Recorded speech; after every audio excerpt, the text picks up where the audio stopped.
Once you've ruled out the impossible, whatever remains, however improbable, must be true. And it is not a question of a little occultism or a touch of mysticism, Mr. Benton. It is vampires. It is a host of damned souls at Pelham House. I am thy father's spirit, doomed for a certain term to walk the night. Here, the old gods aren't dead. And what of the true god? He's dead. Can't complain. People assume that time is a strict progression of cause to effect, but actually, from a non-linear, non-subjective viewpoint, it's more like a big ball of wibbly-wobbly, timey-wimey stuff. You're listening to Paranormal UK Radio. Hi everybody, this is Irene Allen, the host of the Paranormal UK Radio Show, the flagship show of the Paranormal UK Radio Network. And here with me again tonight is my co-host, Mark Johnson. Hey, you didn't say Marky. And I remembered, and I took it in one go. Yep, you did one take. I'm very proud of you. Yep, no bloopers for you tonight, darling. You must have been all that rest we had going all through December, not having any shows. That was because we needed that rest. That's why we took that time off. Oh, yes. But COVID has a tendency to wipe one out. Certainly does. Certainly does. Yep. Anyway. Yes? Yes? Carry on. You're going to say something? No. No? You? Oh. No. Have a good weekend skiing, did you, Mark? Oh, yes. My first time skiing in 20 years. It's like riding a bike, isn't it? Once you do it, you can't forget. It took some time to get my ski legs back, and it didn't help. Did it? You mean you were all wobbly? Well, learning to train my body on how to, skiing back and forth, but it didn't help that my first 30 seconds coming down the slope, some snowboarder literally runs right over my skis and knocks my ass to the ground, and I hit hard, and then I hear him go, "Oh, sorry," and then he goes off, and I'm like, "Oh, great!" Took me a minute to get back on my feet because I was on a steep hill. Did you try snowboarding while you were out there? No, I don't snowboard. That looks. My son does. He loves it. Oh God, it looks so unfun. So no control. Not like with skiing, you have some control over it, but snowboarding, yeah. Both my boys, they actually ski, but one of them, the youngest one, does like to do snowboarding as well. So, yeah. Anyway, I won't knock it. Some people like it. I prefer to ski. I used to ski in California all the time, going up to Mammoth, which was a big ski resort in Northern California. Before they invented snowboards, wasn't it? Actually, snowboarding just started. Did it? Back in the 80s, yeah. Yeah, and I always like skiing on Mammoth because that's still an active volcano, and one of these days it's going to blow like Mount St. Helens. And you could ski by certain areas they have cordoned off, and there's gas vents coming out of the mountain. You smell the sulfur. So that's always fun. And but you said to me earlier on during the week that it was absolutely packed out there. Oh, it was insane. Absolutely insane. Friends of ours have been in France in the Alps, and it was the same thing. At the weekends, it was packed. Yep. Literally packed. And then during the week, it went quiet, and it was quite comfortable, not too many people. And then the weekend come again, and they're packed in again. Yep.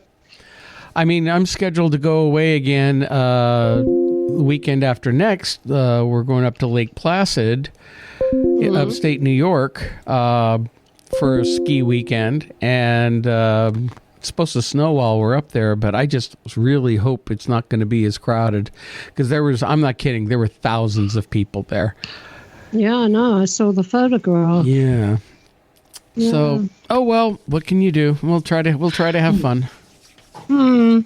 And I'm still sitting here waiting for a drop of snow to fall. Oh, guess what? We're going to get hit with another nor'easter shut up. Saturday, yeah. and they're talking 6 to 12 inches of snow. You only say this because you know I love snow. Yep. I like to rub it in.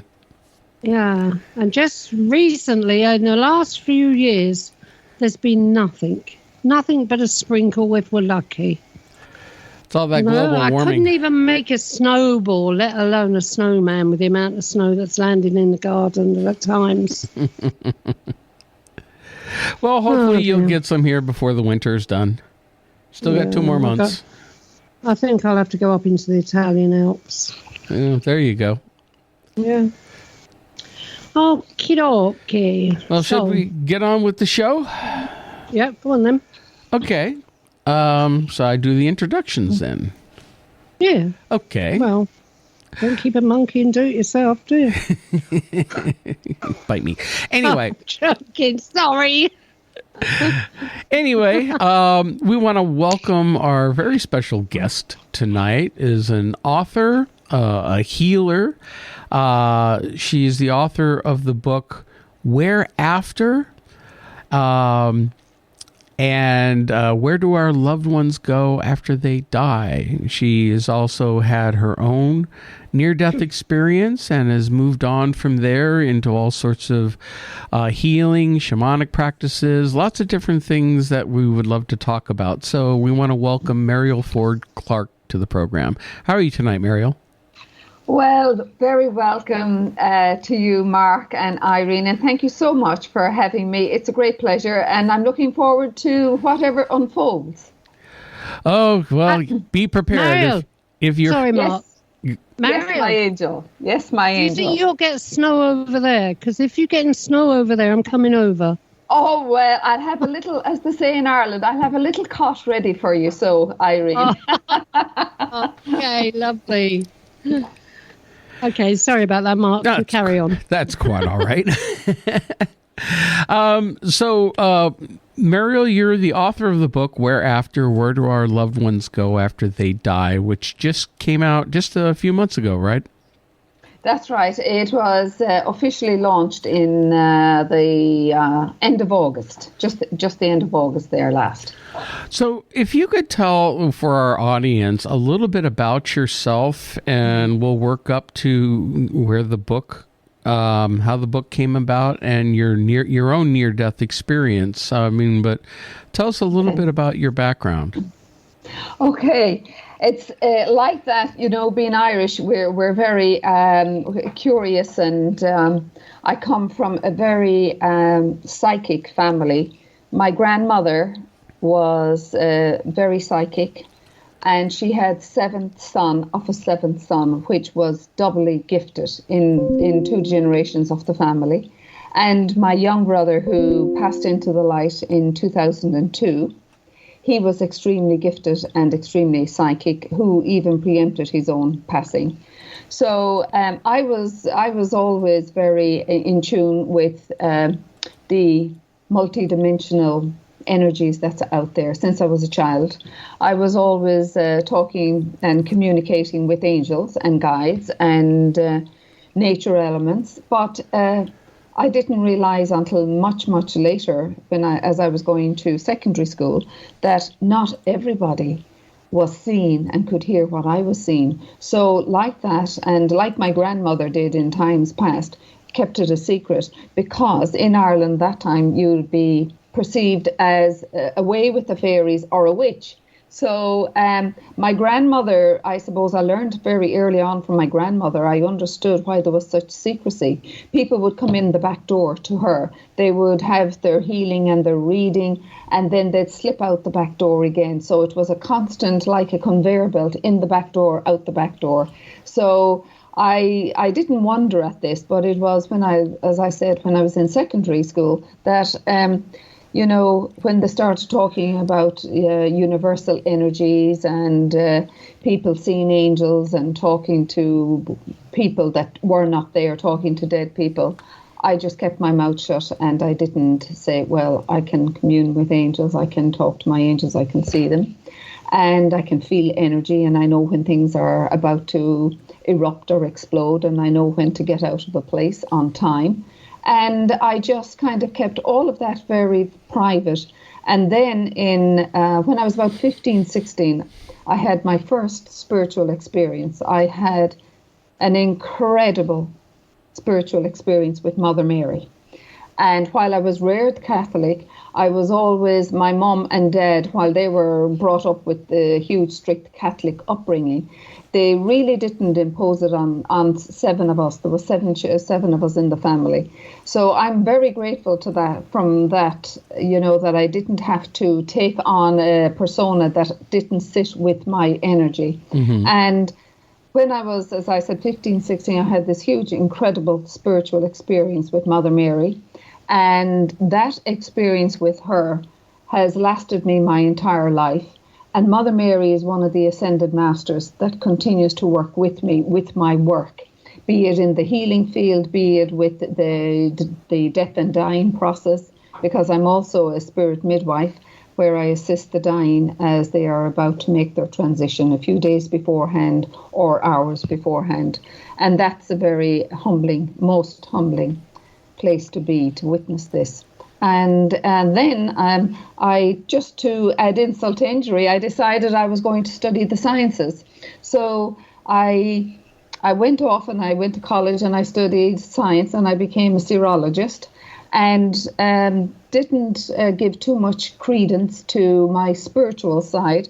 Yes, I did my visualizations. Yes, I had my time in with God and the angels, but I didn't make a huge practice of it. It was there, but it was just coexisting with me at that time. So then in 1992, I had my, what I call, as they say, the near-death experience. But I had the pleasure of being on a panel with the beautiful, I can't even think of his name now. He was an incredible man that did so much research into afterlife phenomena. And I said to him, why do you call it, can't think of him, it'll come. And I said, why do you call it the near-death experience? I said, sure, I was pronounced dead. My pulse had stopped. My heart rate had stopped. There was no vital signs. I was dead.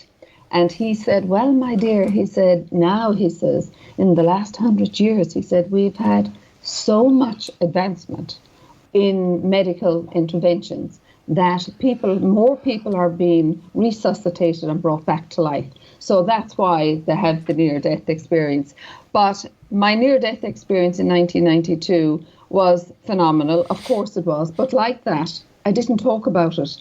There was about 5 people that knew I had the near-death experience, including my surgeon and whoever was the medical team on that day.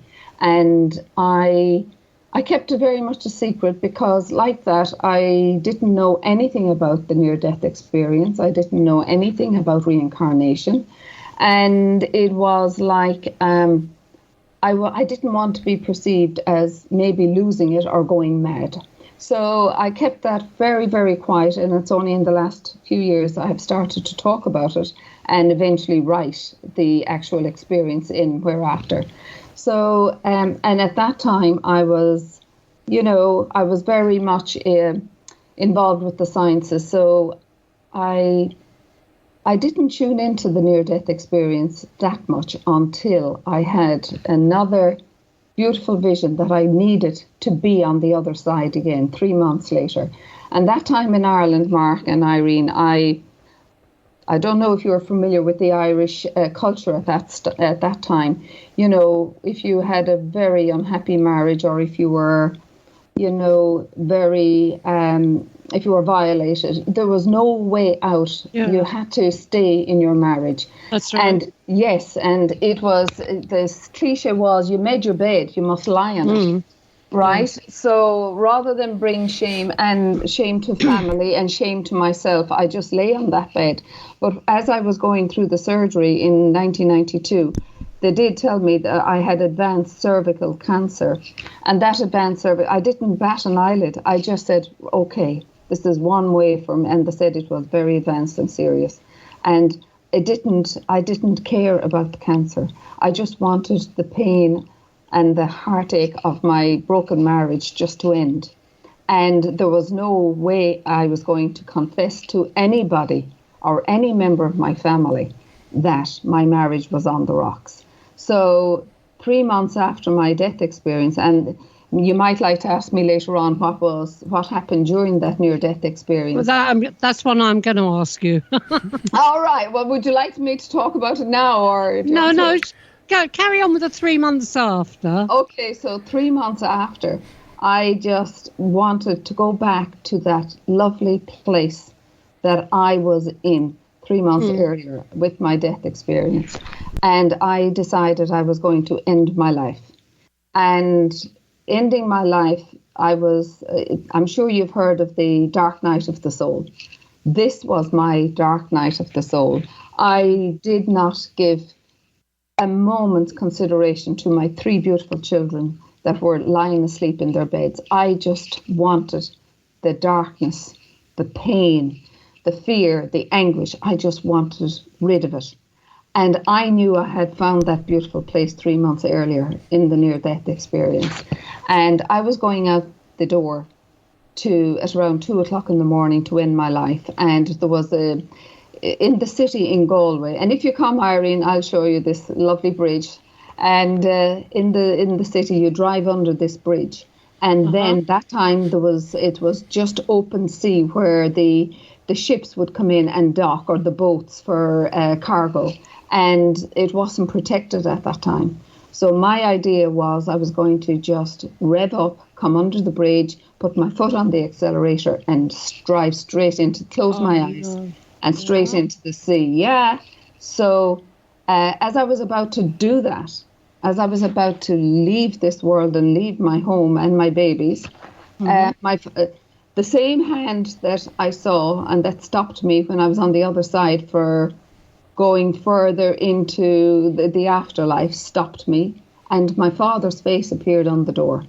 And 3 hours later, I was sitting on my couch in the sitting room, shaking, frozen with cold, and the realization only then that what I had intended to do was horrendous, leave my children without a mother. And the next day, I went to a solicitor and started the process of separation. But I've asked my guide since, why can't I recall what happened for those 3 hours? And I have been told by them that my soul, through the traumas that I had endured over the years, needed to be healed. I had soul fragmentation. So they were restoring and healing my soul. And they held me in that sacred space for those hours until I was well enough and thought out enough to realize that I needed to take action. I needed to empower myself and take hold of the situation. So that was how that happened. And then after that, I started this journey. Why did I live? Why did I not die? Why was I saved? Where was I? What was this place that I was in? Why did I hear this beautiful music? Whose hand was it? I know it was my father's now. So there was all of these scenarios playing out. So much so, I left all the sciences and I started studying all the various cultures, Buddhism, Theism, Judaism, Hinduism, Sikhism, you name it, and to see what was the common thread that was prevailing. And what was huge for me, and it was just incredible, and it started to make sense. In Eastern world, they always their belief system is birth, death, and rebirth. In our Western world, it's just birth and death. You die and that's it. So I knew I had found something. So I studied all the different religions, but I started doing all the various healings like integrative energy healing, IET, Reiki. I studied and became a shaman. Crystal, angel and ascended masters. So start bringing back my own natural yearning for what I knew as a child. So that's how all of that began, and I'm still on that journey, and it will never stop until the day I cross the veil and go home to the heart of Creator. Wow. That's it in a short version now. Yeah. That's the Cliff Notes version. Well, one thing. Irene, you're the host. Cut in.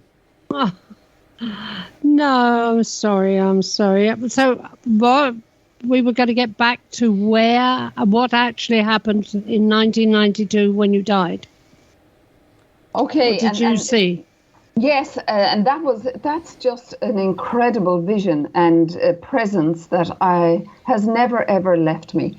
I was obviously in the operating theatre, and obviously something went very wrong, and because I was having extensive surgery and an extensive removal, and all of a sudden I noticed myself floating very beautifully out of my body, and I'm kind of hovering over the bed, and I'm looking down. I'm nearly on the ceiling, and I'm looking down, and I see this one on the bed, and I say, God almighty, that's awfully like me.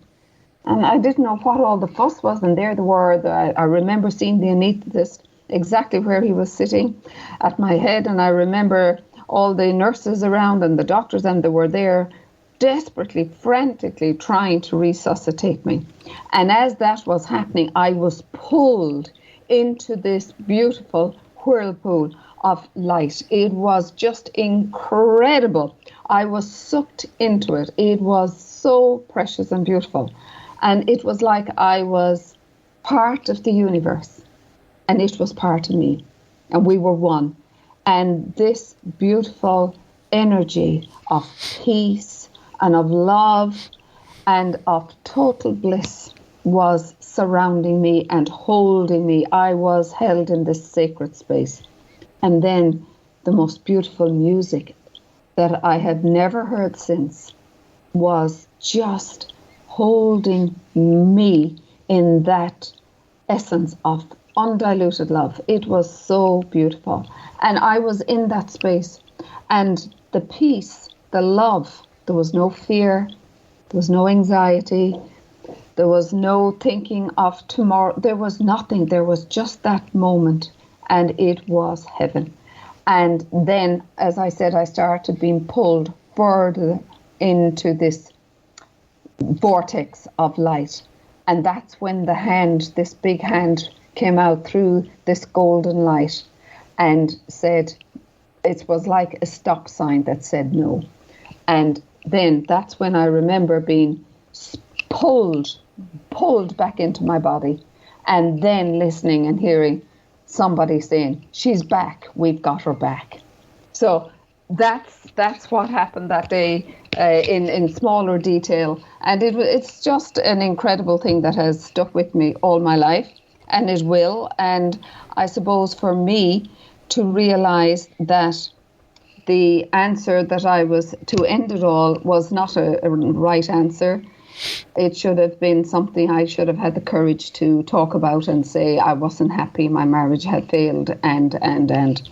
But as I said that time in Ireland, we didn't have those platforms. Thank God things have changed now. Yeah. And I suppose I work a lot now with suicide, and it's a blessing for me because I understand when somebody ends their life through suicide now. I understand that there is this darkness. I understand that there is this pain that they just want to go away. Yeah. And there is that sense of hopelessness. But I have been so reassured by my guides that because this is something that worries in particular parents in Ireland, that if their son or their daughter ended their life through suicide, where are they? Are they condemned to this hell's fire and damnation that we were all reared with here in Ireland? And I have been so reassured by my guides that no soul who transitions through suicide is ever lost. And they too transition to the other side. The only difference is that they are held in this like sacred cocoon, a sacred space, until such time that they are well enough to be awakened to the reality of their physical death. And then they are shown their life review. The life review is your ledger. if you want to call it that. The ledger, I'm sure you've heard of the Book of Life and the Life Review. All the good deeds versus the bad deeds, the challenges. And, you know, they're shown where did life go wrong for them? What could they have done probably differently? How could they have managed things differently? And then in time, with healing and with this spiritual schooling that goes on the other side, that they can reincarnate again if they so choose. And then they are presented with similar challenges, but this time it is hoped that they will face them with a different energy and a different mindset than the last one. And overcome them. And overcome the lesson, the soul lesson. Yeah, you've answered a question for me. You know, my mother, she passed now. She passed in 2017. About 30 years ago, was taken into Akison Morley, was then Akison Morley, and for a brain operation. She had a tumour on the brain. And it was about 7 or 8 hours, this operation. And when she did finally manage to talk when she came round, she said that she felt as if she was sinking into, like, the only way she could describe it was white, pure white, a pure whiteness, but it felt like she was, like if you throw yourself into a big roll of cotton wool. Mm-hmm. And she said she didn't want to come back. She didn't want to leave this at all. Yeah. It was so comforting, and so the love and everything that she felt there was, you know, overpowering for her and everything. And it turned out when we spoke to the doctor, after she'd had the operation, this was about a week before she told us this, that she had died on the table at one point. Yeah, and it's incredible. And I mean, these near-death experiences, Mark and Irene, these have been recorded and documented for thousands and thousands of years. This is not a new phenomena at all. And I mean, going back to even Plato and Socrates and Aristotle, and later on in the 1600s, Swedenborg, he had so much research. I'm sure you've heard of Emanuel Swedenborg. He has done, oh my God, incredible work in afterlife research. And the amount, I think he wrote over 30 volumes of spiritual books based on afterlife, and his conversations with, apostles and with ascended masters and with, various dignitaries that had passed on at that stage.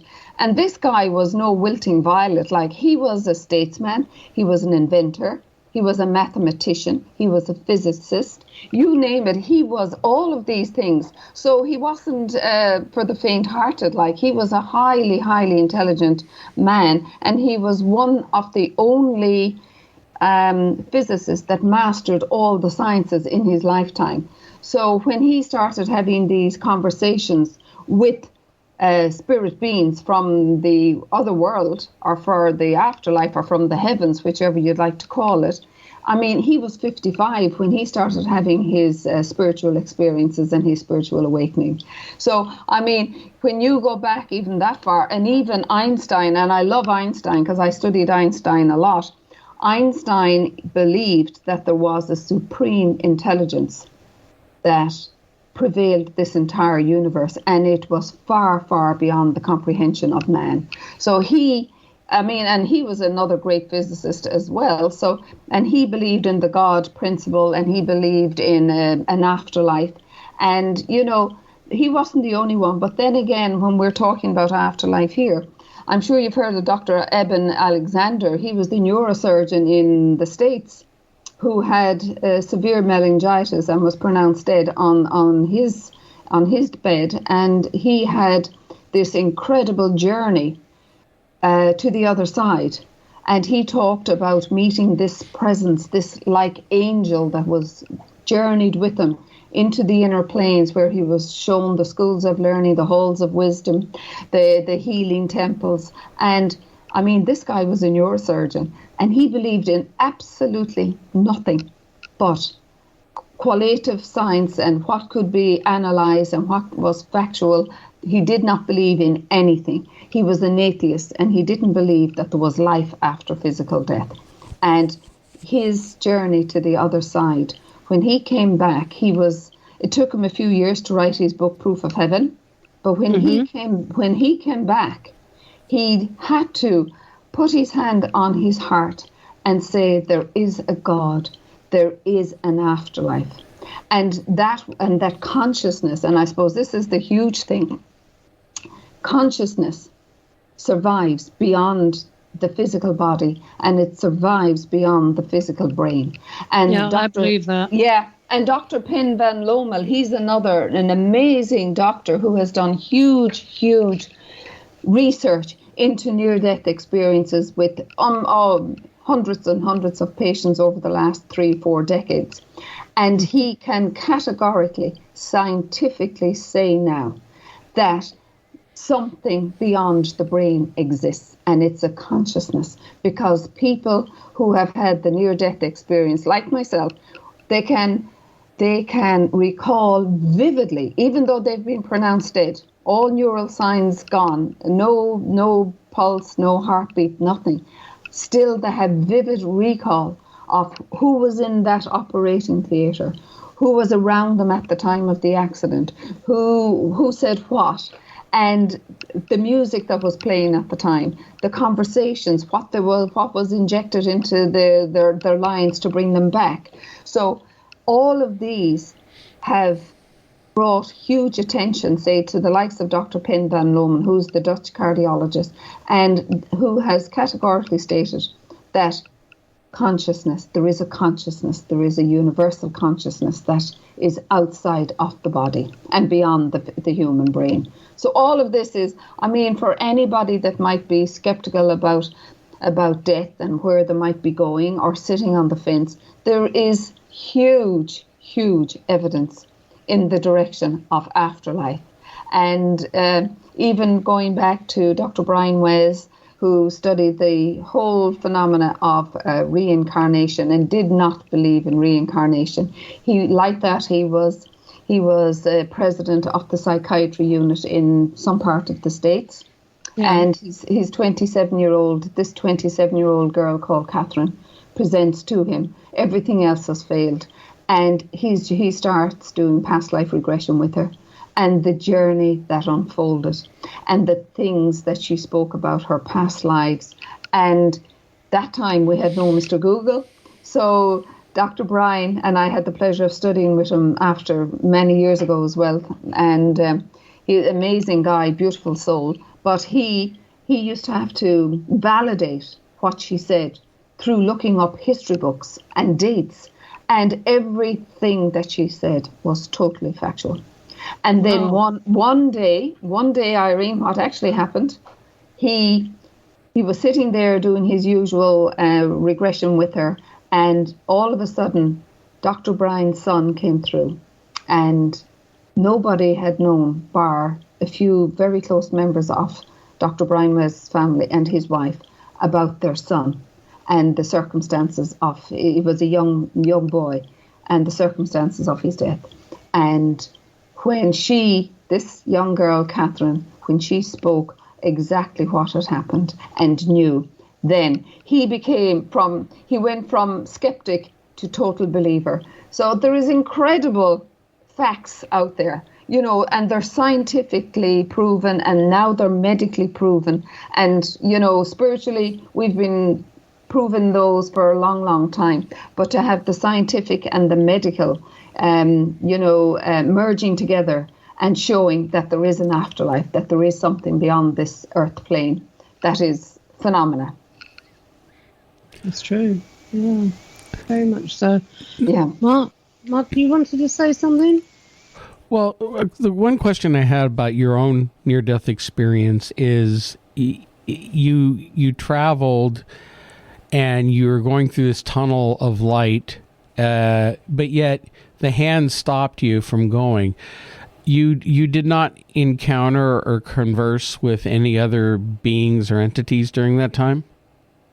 It's amazing, Mark. It felt like I had been held in this place forever.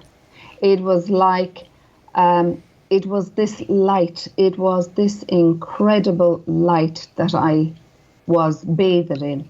And I was sucked further. When I was sucked further into this vortex or this whirlpool of light, it was there in that space that I heard the music, this heavenly music. And it was when I was being pulled further. I wanted to go further. I was being drawn to this magnificent energy field. And that's when the hand came out through this beautiful golden light. And that was the same hand, Mark, that presented itself on my front door with my father's face on it 3 months later. You know, while I didn't have, now an awful lot, while there are huge commonalities on near-death experience, like not everybody goes through a tunnel. I didn't go through a tunnel. Not everybody receives their life review. I didn't have the life review, but I've had many life reviews since with my outer body experiences. And believe it or not, and I'm after mentioning them there, I might as well roll along with that. The outer body experiences, every single one of us, and I'm sure Mark and Irene, you've had experience of just have been in a dream and in this beautiful place surrounded by different beings of light and feeling nourished and nurtured, or coming back in the morning into your body and feeling so refreshed. But everybody many times. So everybody has outer body experiences, everybody, but we may not remember them. And the outer body experience is something that is, it doesn't matter what religion, race, creed, or faith path you have, or no faith path. It doesn't matter what age you are, what gender you are. Every single body has an outer body experiences, but you may not remember it. And the big difference is when we are having these outer body experiences, it is our soul, the soul that leaves the body during our dream and sleep state. And the reason, I'm assured by my guides, why that happens is the ego is put to one side when we're trying to sleep. The ego goes to sleep as well. So our soul can at will leave our bodies and travel out into the universe, where it can receive information if we need it. It can receive healing if we need it. It can receive information if we need it. And sometimes the soul is so busy on the other side. And I know this probably sounds wacky to some, but the shaman, and that's part of my training, the shaman can actually at will leave their bodies. There is a place in the States as well. I'm sure you've heard of it, Mark. It is some place in America where you can initiate a spontaneous out-of-body experiences. And an awful lot of people go there just to have the experience, and it is just an incredible to read up on it. I'll think of it before the show is over, but it is just these outer body experiences are part of us, and we can at will, as I said, leave our bodies at night. It's the soul that leaves. And sometimes in the morning you may get that feeling of a thud or a shake or a jerk that, oh my God, just before you wake up. And what that is the soul re-entering your body. And that is called catalepsy, I call it a bad landing. Yeah. Actually, the name of that institute is called the Monroe Institute. Yes. The Monroe Institute, yes. Robert Monroe, yes. Robert Monroe, that is it, yes, Mark. Robert Monroe. So people do a lot of training and out-of-body research there in that institute. It's in a controlled and safe environment. And, and children can even have these out-of-body experiences. And as children as well, they have the near-death experience also. It's not... Yeah, children. Yeah, my son did when he was about, 4 years old. He came downstairs in the middle of the night and told me he'd been up on the ceiling. Oh, wow. Yeah. And how did you respond to that? I didn't really. I didn't take much notice, actually. I said, get back to bed. He said, Mum, I was floating around the ceiling. He said, and I saw Billy in bed. He said, I was watching him. Oh, wow. So he was floating around up on the ceiling. Yeah. And you see, that, Irene, that is the beauty of our young children. And we don't take them for... Young children are still so connected to the other side, because what we forget is we live in a multi-dimensional universe, and we are multi-dimensional beings. We are far more than our five senses. You see, it wasn't that I was ignoring him or ignoring what he was saying. I knew what he was talking about because I knew all about it. But, gone midnight, all I wanted him to do was get back to bed and get back to sleep, because I didn't want a ratty kid in the following morning. Plus, he would have been too young to understand if I started to explain it. But the only thing is, Irene, that our young children, they are so connected to the other side because, as I said, we're multi-dimensional beings. Yeah. We're far more than the senses. And there's a lot of young children coming on Earth now that are bringing with them their crystalline children, their crystal children. Not every child that's been incarnated on Earth is crystal children at this stage, but a lot of children are incarnating with the crystalline energy within their bodies, and that means that they're. I think that's been going on for hundreds of years. That to me is nothing new. It's just new age stuff, bringing the crystal part into it. Maybe, but there has been indigo, there has been star children, there's been sea children, yes, but this is a whole new wave.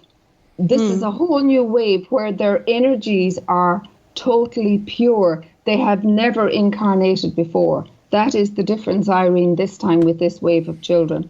And they are coming in to bring so much healing and love to the earth, because that's what's needed right now on our earth plane, especially after the last 2 years. There's so much love, there's so much healing, and there is so much kind of connection to the other side needed as well. And people are only beginning to tap into the possibility of something beyond this physical earth plane as well. One thing I'm interested in that you mentioned earlier was when you were younger and you had the vision and interaction with Mother Mary. Could you go into a little more detail on how did that happen? Was that during a dream state? During was it a type of vision? And what type of interaction did you have? Okay, it's amazing. And Mark, in Ireland, we have that time we had very cross teachers, and that time the teachers could belt the living crap out of you, and you could never say anything or never give out. That reminds me of my childhood. That does. I thought it only happened with good old Ireland, and bless Ireland. No, it happened over here as well. We've had many wonderful teachers and that. But there was this one particular teacher, and she taught our native language, but she was very cross and very, very wicked. So I loved my prayer time. I didn't pray the way the nuns taught me to pray. I had my own way of talking to God and the angels. So I used to just ask them every single morning of my life, please keep this teacher away from me. Please do not make a little punching bag of me today, So... Yeah. I would go into it was a beautiful grotto on the grounds of an old abbey. It was just so beautiful and so still and so perfect. No matter what morning, if it was wind, rain or snow, it was always beautiful. And it was at the side of the old abbey. And I always went in there every morning of my life to just pray in my own language, in my own way, and talk to Mother Mary. There was this beautiful statuette of Mother Mary sitting on rocks, and down through the rocks there was this beautiful water that used to trickle all the time right down into a little pool that was a basin held with water, and then you could light your candles or whatever you wanted to do or sit and reflect. So I was in there, my usual self, begging not to be hit today. And I look up, and there, instead of the statue, there is Mother Mary, in totally serene and real before the statue, in this beautiful, beautiful white cloud, standing on this white cloud. It was just incredible. And her hands were joined in the center of her heart, and then she just moved and smiled from left to right. And then Mariel ran out of the place like a bat out of hell. She just ran. And I bumped into one of the guys I was going to school with, and I ran without my school bag and my lunchbox, left them after me in the grotto, and I asked him to get them for me. And when he came back out, and I was shaking, I said, "Did you see anything in there?" And he says, no, not at all, nothing. And I say, "Are you sure?" And he says, "No, nothing." And Mother Mary, I had a huge experience again. Mother Mary has been very much my guide. Sorry. Mariel, before you go on, that day at school, did you get hit? No. Never got hit after that. Would you believe? No, never got hit after that. Incredible. Never got hit after that. But Mother Mary has been a huge influence in my life. As I said, I'm not. I believe in God. I'm not Catholic. I believe in God. I believe in the higher beings of light. But Mother Mary has worked with me and through me with my healing modalities. And she's incredible when I'm at the bedside of the dying. I'm known, as I said earlier, as a spirit midwife. And I'm called to the bedside of somebody that's about to make their transition. And it's a most beautiful and humbling experience to be there, to be called. And what I'm actually called to do is with the request of the family, but it's also has been previously arranged by the person that's about to make their transition. And I work with the shamanic way of winding down the chakras. That's our energy systems. And then that's with the permission of the soul of the other person. And that's winding down the chakras. And that makes it easier then for the soul to rise up and leave the physical body. Because we must remember the soul is that immortal part of us that never dies. Our soul holds our consciousness of all our lifetimes, of all our reincarnations. The soul is who we are. It's not the body. And we identify ourselves with the body. But the body is just the vehicle that houses our soul while we're having this earth experience. But I've witnessed so much at the bedside of the dying. It's an absolute incredible to be part of it and to be asked to be there. And what I have seen, and I suppose another thing, Mark and Irene, so important to say as well here tonight, that, in the last 2 years, an awful lot of people could not be at the bedside of their loved ones, unfortunately. And I have been so reassured by my guides but I have seen it as well. I have seen and witnessed it. Nobody dies alone. Nobody. Every single person that is about to make their transition to the other side. The room, it's like a veil parts. I see it with my spirit eyes. A veil parts between the two worlds. It's like pulling over a curtain and you're seeing this vista. And it is absolutely beautiful. And you can see somebody belonging to them, like a father or a mother figure, or a brother or a sister or a grandparent. That's happened to several people in my family. Absolutely. And it is so beautiful. So nobody makes that journey to the other side. And I'm sure as well you've heard of people, I have seen it myself, where people are in a coma. And they will just rise up from the bed and they will just reach out and it's like, please take me now, or they will just rise up in bed and their eyes will fixate on a corner of the room, and they will want, and they smile and they lie down, and within a few short moments, they pass away. They take their last breath, and they enter into the world of the afterlife. And as I said, I've seen so much, and it's like one of my friends, her 9-year-old daughter. She was 9 when she was diagnosed with leukemia, a very rare form of leukemia, and she had a bone marrow, very, very successful bone marrow transplant. And here we are, she's now 12, so 3 years later, she gets poorly at school for no apparent reason, and brought to the hospital, and the diagnosis is not good, that, she's dying. For some unknown reason, her body just gave up. So I'm sitting there with her mom, who is my friend, and we're sitting there at Lucy's bedside, and Lucy is in and out of consciousness. And Lucy is just a beautiful, precious little angel. Of course she is. But all of a sudden she wakes up and she says, "Oh, Mummy, Mummy, Mummy, I'm after being in the most beautiful place. And I'm after playing with Peter. And Peter has said to me, you are not to be sad, and he's going to take good care of me. And he's going to soon come for me." And Lucy was so excited, and she says, "Oh, Mummy, I'm going to go sleep now again because I want to play with Peter." So she goes back and goes into a deep, deep coma that she doesn't come out of.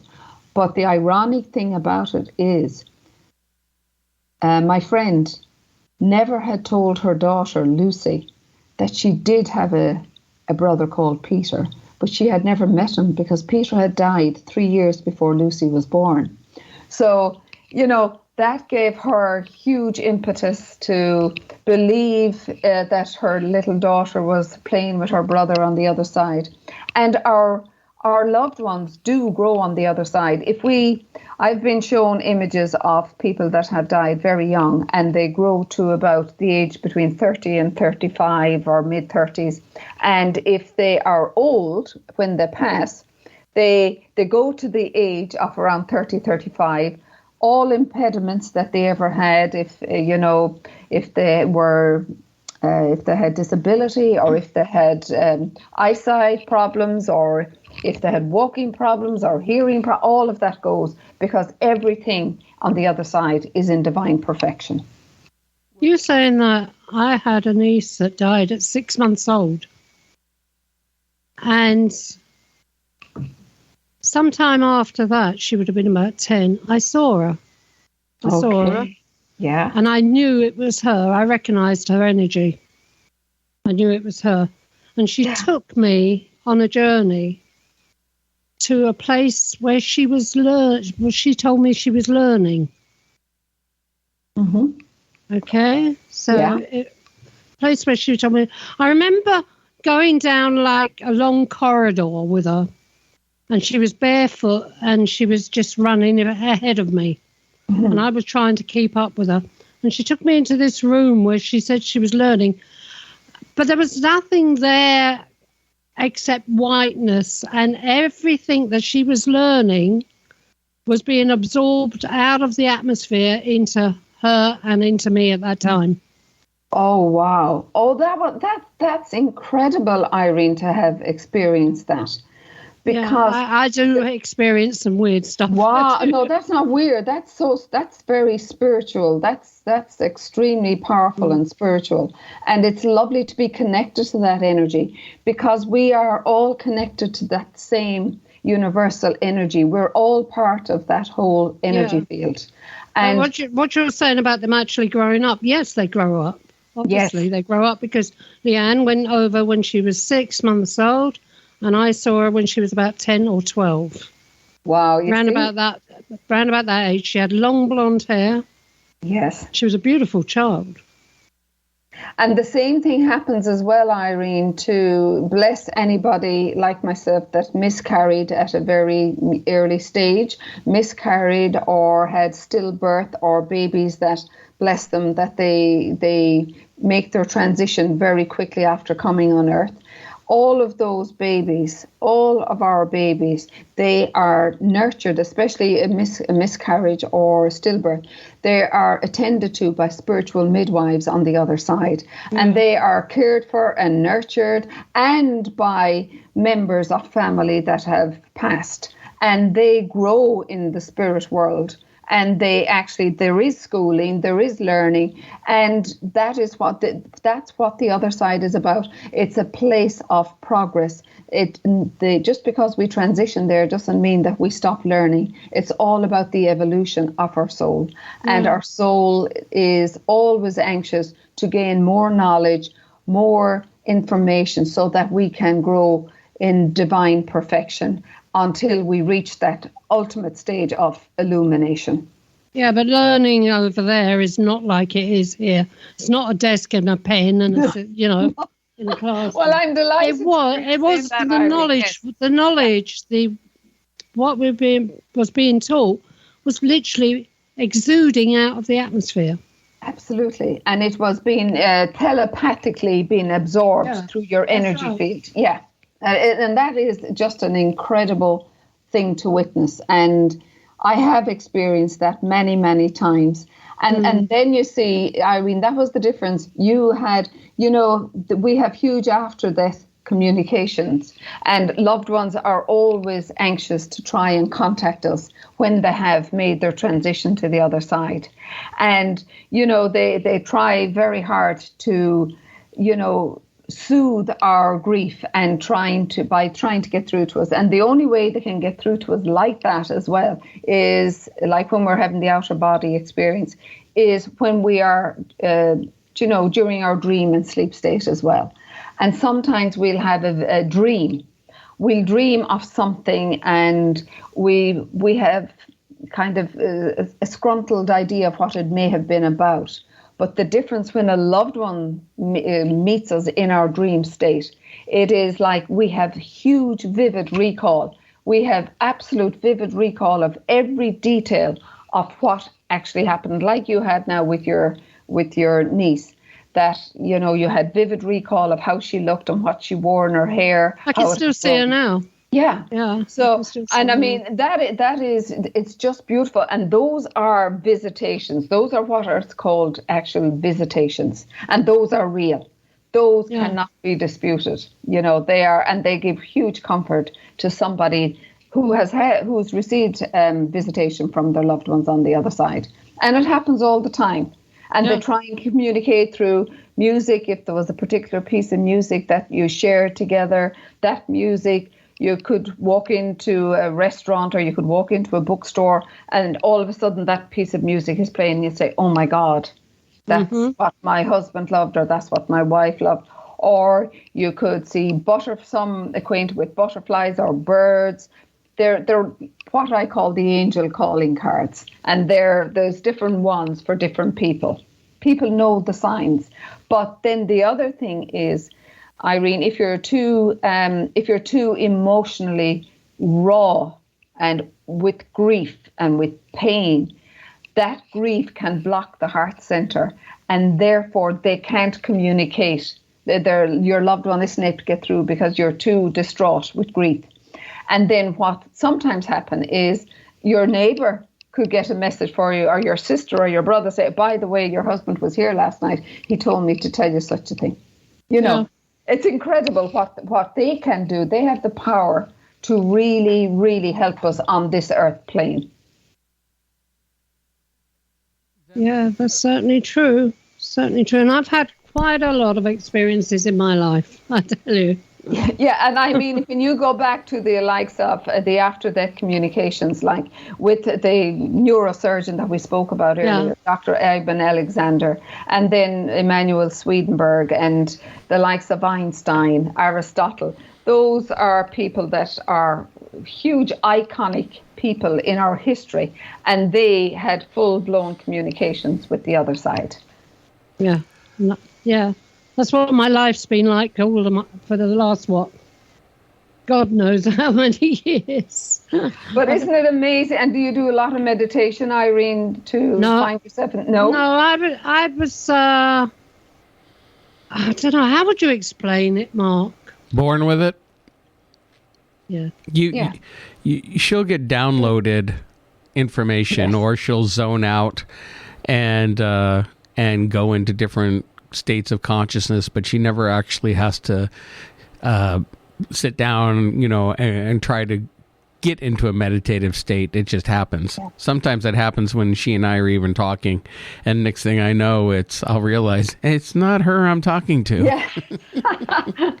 that often happens to me, Mark, when in the last 2 years I haven't ran my workshops because of the situation, but I'm there, I'm talking, but the audience or my participants know it's not me. I'm downloading, yes. And it's, as you said there, Mark, there about Irene, it's innately there. And, there is a lot of us that have this gift, and it is a blessing, or it can be perceived as a curse. Years ago, I would have perceived it as a curse. Now I know it's a blessing, but it's important how to manage it as well. It's so important that it doesn't take over your life, and it can. And it's like nighttime can be a huge time for my downloads and my visitations. It's like, my book Whereafter. I had never intended to write a book. While I had written many journals and many articles for magazines and papers and booklets and things, I never intended to write a book. And it was ironic, Mark, when you were talking to Irene earlier, you were talking about your ski trip and how a snowboarder took you out. Well, guess what? It was a snowboarder that took me out when I was coming off my chairlift, because they were practicing, and they had gone up too high. They had taken a wrong chairlift, and they had gone up too high. So when they got off the chairlift in front of me, and three of them fell and skidded, and one of them, as I was about to ski off my chairlift onto the mountaintop, he skidded back on top of me, right between my legs, and him and his snowboard on top of me, and broke my pelvis. Oh. And, yes, in a very severe place, and broke bones in my back. And for about 5 months, I was unable to walk. I was unable to do anything, shower, do anything for myself. And where do you think Whereafter came about? During those months, where I was shown nighttime after nighttime by my guides, that I first of all, they woke me and showed me a pyramid. This pyramid was like a triangular, and there was the scientific model, there was the medical model, there was the spiritual model, and this is what I was to base my book on.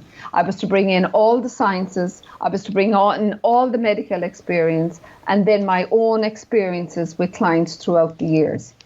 And that is, and then they showed me, it was like a whiteboard and all this writing on it.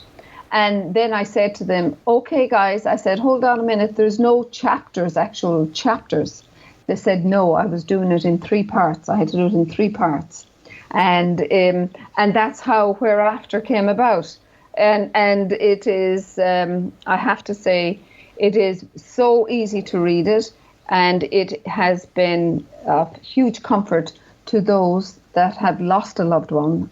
And it is a huge guidebook as well for anyone who has children, who has lost a parent or a sibling or a grandparent, and how to navigate with them through the journey of grieving in a very safe and effective, child-friendly way.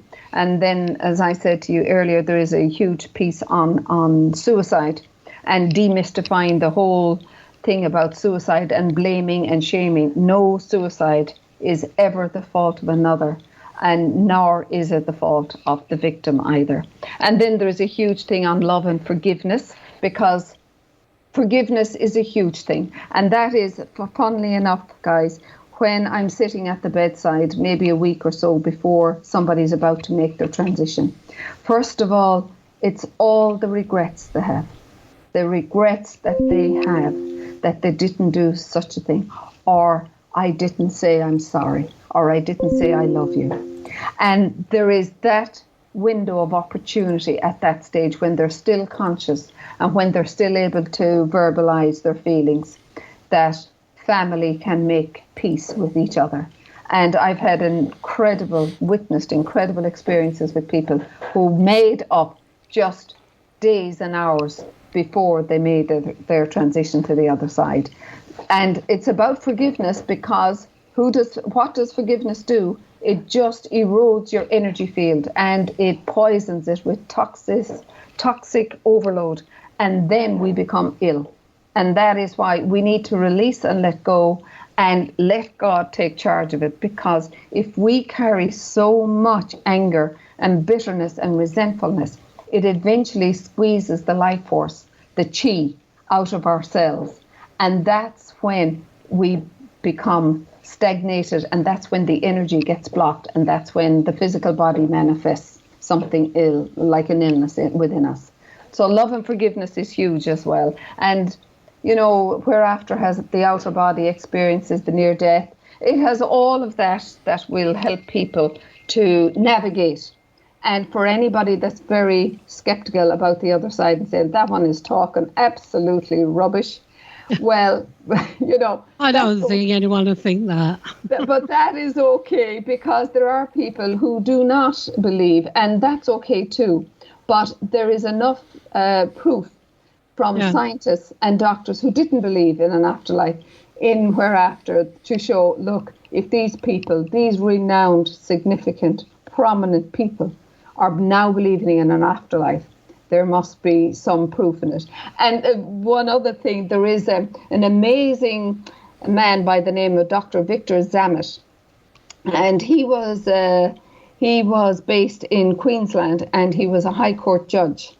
And like Swedenborg, he started having these huge spiritual experiences in his late 40s, and for the last 4 decades, he has written A Lawyer Presents a Case for the Afterlife.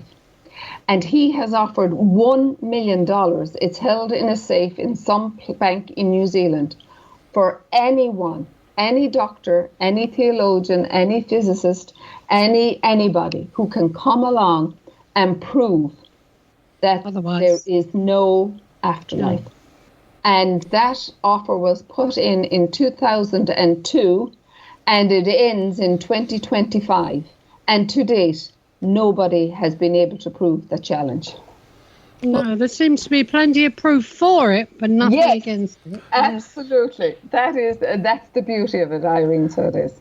But a lot in the scientific community also go with saying that, when people are having these so-called near-death experiences, it's the brain dying, it's firing off these synapses and causing hallucinations. But I think they say that because that's the easier way to explain it. Well, yeah, it is, except for the fact that when someone is literally brain dead, there's zero brain activity, and yet someone who has a near-death experience like yourself, Mariel, can sit there and recount everything that happened in the room, what was being talked about, whatever, and, the skeptics will say, well, that's because the brain was still picking it up. No, there's no brain activity. No, zero. No, the brain activity is absolutely gone. Yeah. And you know what, Mark? There, in more recent years, 90 of the, I'm sure you've heard of the Galileo report, 90 of the world's most renowned scientists have now categorically come together and stated that the consciousness is not privy to the brain alone, that there is a field of consciousness that surrounds the universe. And it is the human brain that picks up on this field. Yeah, you can tune into it. And yes, because the human brain can become the transmitter and the receivers of it. That's right. So, I mean, these are... I know all about that. Yeah, I bet you do. I wonder, do you sleep at night, Irene, like myself? No. No, exactly. I think when we're in tune like that, we really don't get much sleep, but we don't need too much of it either. What I wanted to ask, sorry, Mark. I wanted to just ask you about the shaman side that you've learned about. Yes. Because Mark knows about that. Well, Really? I took, for about a year, I took some practitioner classes for healing and learning everything from, healing, soul retrievals, and even what they call, oh, good Lord, now I'm having a brain freeze. Fragmented souls. Well, that's part of the soul retrieval aspect of it. There's also, oh man, I'm having a brain freeze.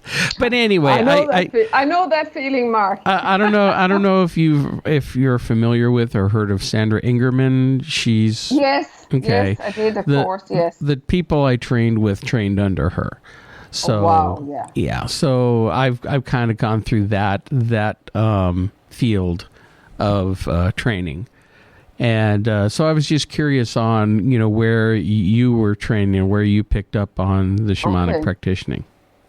Actually, it's amazing. As I said earlier, I became a sponge for knowledge and for, experiencing other healing modalities beyond the norm. And shamanism was one of them.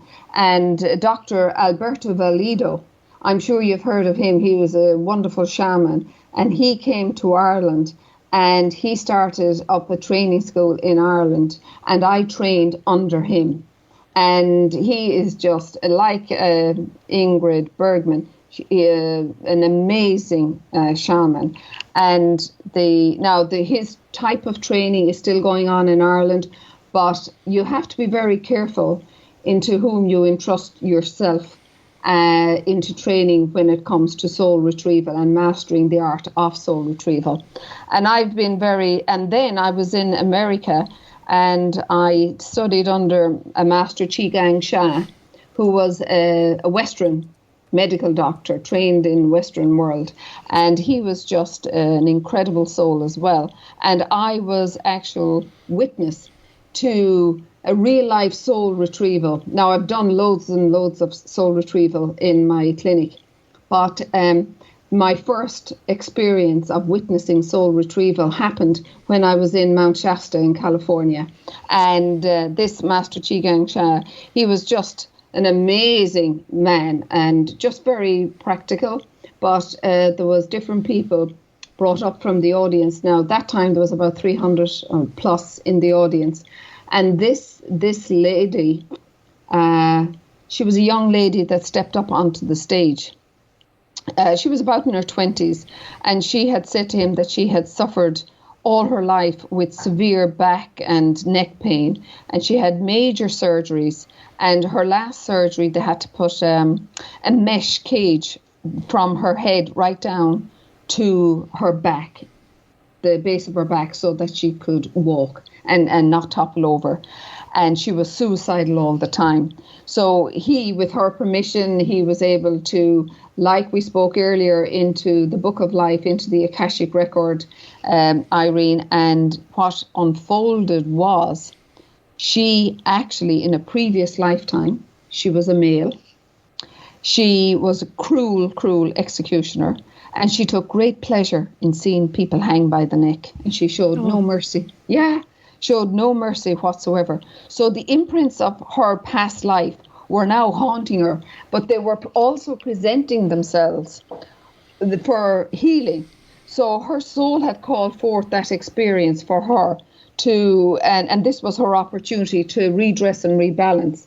But it was just an incredible phenomena to watch him actually able to go in and read her soul contract. And her soul contract was that she would, in this lifetime, experience the pain so that she could readdress the balance in this lifetime now. And that was the first time I had witnessed soul retrieval at a very, very wow factor stage. And many of us, I had the same day I had some soul retrieval myself. I had left Ireland I was supposed to have surgery on L4 and L5. of my spine. And when I was before I got on the plane, I had just gone to a local doctor and I said, can you give me anything so that I can sit on a plane, 2 different plane rides for a few hours? And he said, I can give you anything you want. He says, now going on this plane. He says, but he says, what about when you're coming back? They won't do it for you in the States like what I'm doing now. And I said, you don't worry about me coming back. I said, just give me whatever you're giving me. He gave me diaphene or something into the spine. And I was at the very back of the audience that day because I was late coming in and I was too busy buying his books in the store. And I was late coming in and I sat at the back. And then he just kept saying, anybody else knows? People put up their hands and he said, no, no, no. And then all of a sudden I found that my hand was up in the air. And he said, what is your problem? And shouted down at me. I says, I've L4 and L5. So I got up onto the stage and I was limping, going up the steps onto the stage. And while I was on the stage, I went into some kind of trance with him. And he asked permission of my soul. Could he review my Akashic record? And there he saw that the souls of my L4 and L5 had been in many battles and fought many wars. And now I needed healing. And I could see that he was in this deep, deep trance with me. But I was in this space of total sacredness. I was out of it. And all I could hear was Ave Maria going on while he was performing this psychic surgery on my back. And when I come round, when he's counting me down and are out of it, I know something has happened. I had no idea until I watched the video back. And I hop off that stage. And that is going back 2006. And I've never had a problem with L4 and L5, even when I broke my pelvis. So, that was lovely to experience it from another, but to experience it also for myself. That's great. That's absolutely great. Yeah. I'm probably talking too much. No, I'm just thinking about my own back pain today. Oh, dear, it's a pity he's not local. No, but you know what, Irene, he was saying, we are, he one of his most incredible books is Mind, Body and Soul. And his whole mantra that he taught us as students that were there, we went on to be some of his students. His whole mantra was heal the soul and everything else will fall into place. Because he explained to us, as well as I know and as you know, that the soul is that most divine and magnificent part of the human psychic that is immortal. And it's the soul that carries us around this physical body until our lifespan on this earth plane is complete. So he was saying that, when we get ill, when something happens in our bodies, like say, for example, if it's your kidneys and the kidneys hold fear, or if you have a kidney infection, first of all, you say, well, who's pissing me off today? Who is the one that's actually pissing me off, right? And then whether it's your left one or your right one, and you can say, dear divine soul, mind and body of my left kidney. Dear soul, mind and body of my right kidneys, thank you for the amazing job that you are doing for me. Please, can I have a new soul transplanted into the old one? And there is a process. There is a fabulous process. There's a fabulous ritual where you honor the soul of your kidneys. Now, I always knew we had a divine soul and we had the oversoul. But I never knew until then that there was a soul in every atom, every organ, every gland.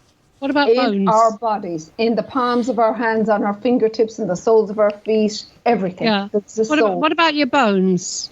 Bones, sure, we have the little nucleus in all the bone structure. Yes, like my L4 and L5. And he replaced the soul in those vertebrae. So, so we need, and I have tried this. I have certainly tried this with myself and with some clients where I have, if it's kidney infections, I will sit with it and I'll say, okay, dear divine soul and mind of my left kidney and of my right kidney, I thank you for the incredible work that you have done for me for all these years. And now I bless you and I release you into the light where you can be returned for your healing and your purification. Now, and then I receive in this soul and I thank you for it and I bless it. It's about blessing. It's about offering gratitude for the new soul and then say, now do a good job. So these are like ancient techniques, which even the kahunas in Hawaii, they use these old healing modalities down through the centuries, down through the ages, for thousands of years. The kahunas, I'm sure you've heard of them, the kahunas in Hawaii. Oh, yeah. So they were familiar, and like I suppose they were so in tune astrologically as well with the cycles of the moon and the stars and the alignment of the earth with the stars and the moon. So they knew when to pick their herbs. They knew when to harvest their harvest. They knew when it was a time and a season for all things. So they knew when to ask for healing. And their healing, they have huge, huge healing properties in their culture and in their psychic. And we are only beginning to embrace this now on our Western world. There you go, Mark. There we are. I've learned something. I'm going to try that tomorrow. Yes, it's brilliant. Yeah, I'll give it a go. I've got a bad back. Yeah. Well, bless every vertebrae on your back, Irene. Bless it from head to toe, and you bless it in whatever healing it's needing. And you ask the souls of all the vertebrae to restore, to be renewed and to be restored, that you will be back in perfect wholeness, perfect health. And then you thank them for the wonderful job they have done, and then you send whatever needs healing into the light for its own clearing and cleansing and purification and healing. And then you receive down, and then you because you're able to receive downloads, you will receive down all the light in the souls that you need for your vertebrae to be functioning perfectly and healthy and whole and complete. Have to give that a try. Sorry, Mark? Have to give that a try. Maybe it'll cure the pain in my arse. Oh, that's right. It's over. That's over in Wales. See what I got to put up with. Well, humor is so important, and laughter is one of the best medicines for sure. I'll give him a pain in the ass. In the Harris, should I say? In the Aris, yes. Mariel, this has all been incredible. Now, with your book, Where After, where do our loved ones go after they die? Now, where can people find this book? Thank you, Mark. Where After can be got from John Hunt Publishing, from all the Amazons globally. And my website is www.marielfordeclarke.com, and all my social media platforms are linked in from there. Fantastic. Now, do you have any upcoming events, or do you routinely meet with people? I mean, how do you deal with the public at this point?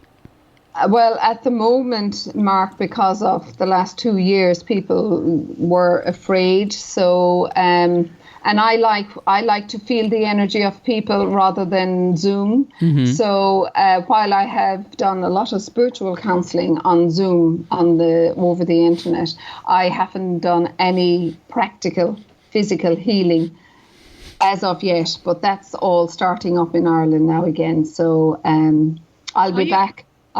Yeah. Are you able to do healing remotely then? Oh, of course, we all can. All of us can with the power of intention, Irene. But I prefer to have the person right there, because that's, you know yourself, that's where you feel the energy. That's where you can feel where the blockages are. Yes, I know the similar situation can happen through the ethers, but because through guidance. But I prefer to have the people with me, physically present. Okay, fantastic. Well, we've come to the end of the program. Mariel, thank you so much for coming on. This has been a wonderful conversation. And I think we're definitely going to have you back, because I think there's so much more that we could be talking about. Yeah.